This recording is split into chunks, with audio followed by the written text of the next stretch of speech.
Hello दोस्तों, आइए समझते हैं भारतीय न्याय संहिता की धारा 63 को, यानी बलात्कार को। धारा 63 बलात्कार को बताती है कि बलात्कार क्या है। धारा 63 कहती है कि कोई पुरुष कै किसी महिला की योनि, उसके मुंह, मूत्रमार्ग, गुदा में अपने लिंग का किसी भी सीमा तक प्रवेशन करता है या उससे अपने साथ या किसी अन्य व्यक्ति के साथ ऐसा कराता है, या ख किसी महिला की योनि, मूत्रमार्ग या गुदा में ऐसी कोई वस्तु या शरीर का कोई भाग जो लिंग न हो किसी भी सीमा तक अनुप्रविष्ट करता है या उससे अपने साथ या किसी अन्य व्यक्ति के साथ ऐसा कराता है। ग किसी महिला के शरीर के किसी भाग का इस प्रकार हस्त साधन करता है जिससे कि उस महिला की योनि, मूत्रमार्ग, गुदा या शरीर के किसी भाग में प्रवेशन कारित किया जा सके या उससे अपने साथ या किसी अन्य व्यक्ति के साथ ऐसा कराता है। ग किसी महिला की योनि, गुदा, मूत्रमार्ग पर अपना मुंह लगाता है या उससे अपने साथ या किसी अन्य व्यक्ति के साथ ऐसा कराता है तो उसके बारे में यह कहा जाएगा कि उसने बलात्संग किया। दोस्तों, कानून की भाषा में बलात्कार को बलात्संग कहते हैं, जहां ऐसा निम्नलिखित 7 भांति की परिस्थितियों में से किसी परिस्थिति में किया जाता है। नंबर 1, उस महिला की इच्छा के विरुद्ध।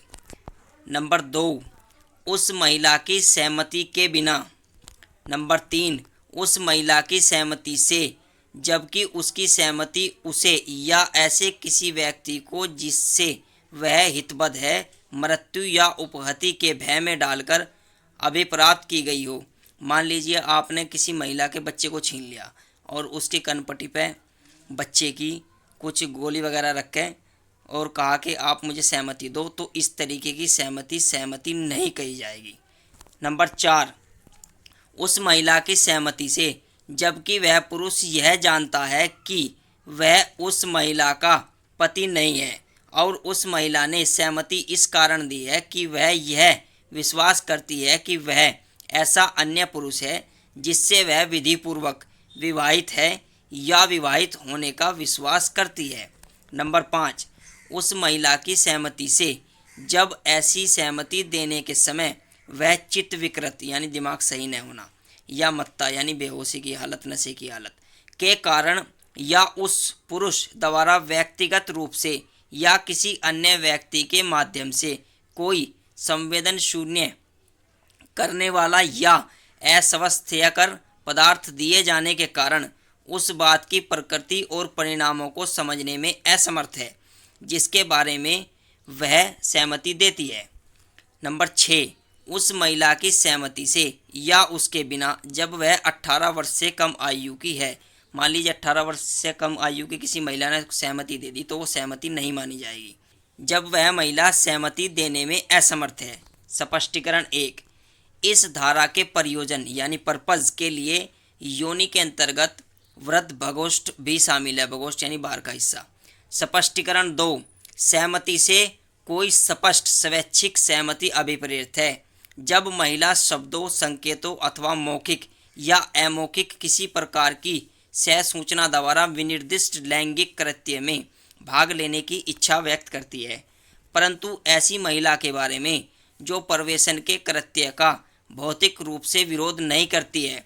मात्र इस तथ्य के कारण यह नहीं समझा जाएगा कि उसने लैंगिक क्रियाकलाप के प्रति सहमति प्रदान की है।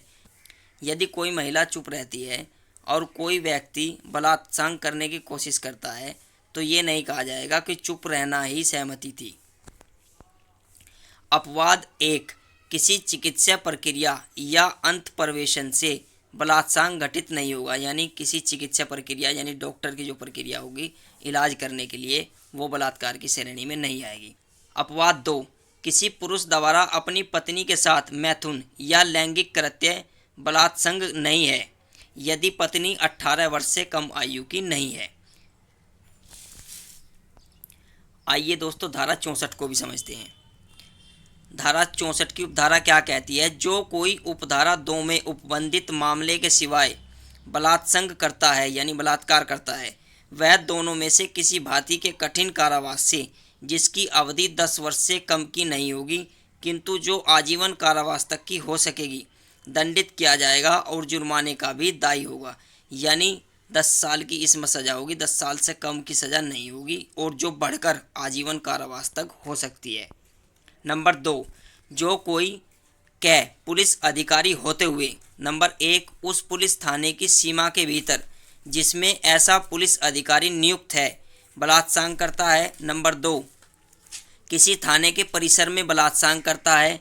नंबर 3, ऐसे पुलिस अधिकारी की अभिरक्षा में यानी कस्टडी में या ऐसे पुलिस अधिकारी के अधीनस्थ किसी पुलिस अधिकारी की अभिरक्षा में किसी महिला से बलात्कार करता है।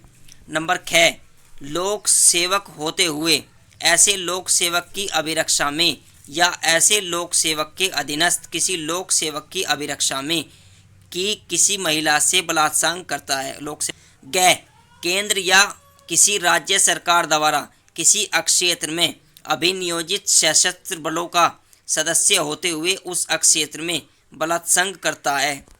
घ तत्समय प्रवर्त किसी विधि द्वारा या उसके अधीन स्थापित किसी कारागार यानी जेल, प्रतिप्रेषण गृह या अभिरक्षा में अन्य स्थान के या महिलाओं या शिशुओं की किसी स्थान के प्रबंध तंत्र कर्मचारी वृंद में होते हुए ऐसे कारागार, प्रतिप्रेषण गृह, स्थान या संस्था के किसी अंतवासी से बलात्कार करता है।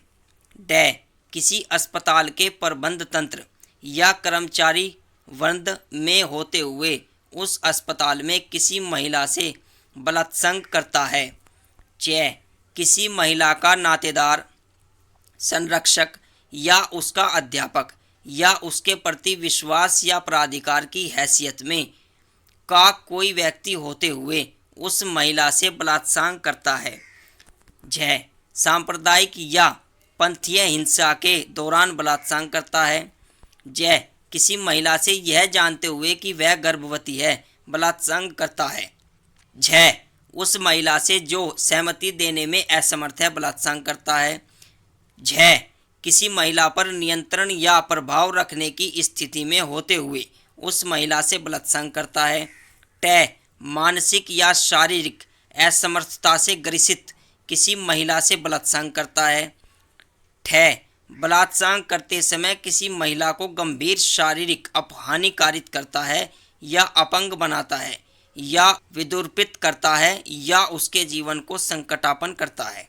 ड उसी महिला से बार बार बलात्कार करता है तो वह कठिन कारावास से जिसकी अवधि 10 वर्ष से कम की नहीं होगी यानी 10 साल से कम की सज़ा नहीं होगी, किंतु जो आजीवन कारावास यानी बढ़कर जो आजीवन कारावास तक हो सकती है, जिसे उस व्यक्ति का शेष प्राकृत जीवन काल के लिए कारावास अभिप्रेरित है यानी जब तक वह नहीं मरेगा, जब तक जेल में रहेगा, तक की हो सकेगी, दंडित किया जाएगा और जुर्माने का भी दायी होगा। इसमें आजीवन कारावास है दोस्तों इस धारा में।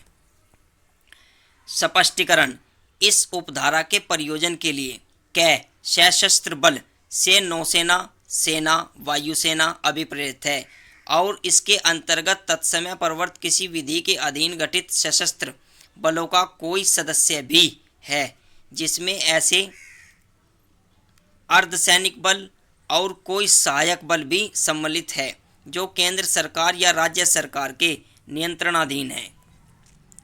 ख अस्पताल से अस्पताल का हाता अभिप्रेत है यानी उसका क्षेत्र और इसके अंतर्गत किसी ऐसी संस्था का अहाता भी है जो स्वास्थ्य लाभ कर रहे हैं व्यक्तियों को या चिकित्सीय देख रेख या पुनर्वास की अपेक्षा रखने वाले व्यक्तियों के प्रवेश और उपचार करने के लिए हैं। ग पुलिस अधिकारी का वही अर्थ होगा जो पुलिस अधिनियम 1861 के अधीन पुलिस पद में उसका है यानी पुलिस कर्मचारी, सीधी सी बात है। ग महिलाओं या शिशुओं की संस्था से ऐसी संस्था अभिप्रेरित है चाहे वह अनाथालय या उपेक्षित महिलाओं या शिशुओं के लिए घर या विधवा आश्रम या किसी अन्य नाम से ज्ञात कोई संस्था हो जो महिलाओं और शिशुओं को ग्रहण करने और उनकी देखभाल करने के लिए स्थापित और अनुरक्षित है। तो दोस्तों आज हमने समझा बलात्कार क्या है और बलात्कार के लिए दंड कितना है। भारतीय नागरिक सुरक्षा संहिता का शेड्यूल 1 यानी अनुसूची प्रथम धारा 64 यानी रेप को कॉग्निजेबल ऑफेंस बनाती है और नॉन बेलेबल बनाती है और कोर्ट ऑफ सेशन इसका संज्ञान लेगा। नॉन बेलेबल का मतलब है कि इसमें जमानत आपका अधिकार नहीं है, जज साहब जमानत दे सकते हैं, उनके संज्ञान के ऊपर बात है। इसके बाद है कॉग्निजेबल ऑफेंस का अर्थ ये है कि इसमें पुलिस बिना वारंट के आपको गिरफ्तार करेगी या मैं कहूँ कि तुरंत गिरफ्तार करेगी। और धारा 64 की उपधारा 2 भी कॉग्निजेबल है और नॉन बेलेबल है और कोर्ट ऑफ सेशन इसका संज्ञान लेगा।